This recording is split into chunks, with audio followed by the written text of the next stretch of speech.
नमस्कार सकल बांग्लादेशी इस्लामी भाईदेर उद्देश्ये बोलছি আমি একজন সনাতন ধর্মের মানুষ।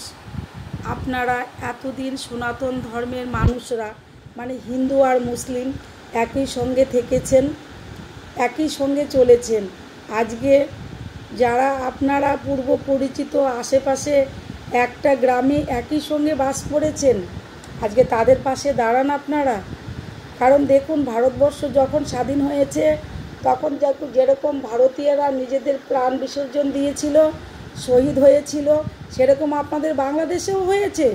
তো বাংলাদেশ যখন স্বাধীন হয়েছে তখন কি ওখানে হিন্দুরা ছিল না? শুধু আপনারা ইসলামী ভাইরাই দেশটাকে স্বাধীন করেছিলেন?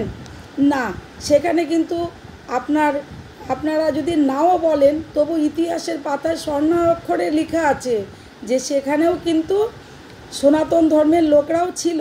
তাহলে আজকে তাদেরকে কেন আপনারা দেশ থেকে মানে খাদ্যহীন, বস্ত্রহীন, গৃহহীন করছেন? আমি একজন ভারতীয় সনাতন ধর্মের নারী হিসেবে আপনাদের কাছে হাত জোর করে রিকোয়েস্ট করছি, আপনারা বুঝিয়ে সসম্মানে ওদেরকে আপনাদের দেশেই রাখুন। হিন্দুরাও মানুষ, তারা কি অমানুষ? তারা কি পশু? না, তাদের আজকে দেখুন দুর্গতি, তারা কি কষ্ট করছে বর্ডারে দাঁড়িয়ে।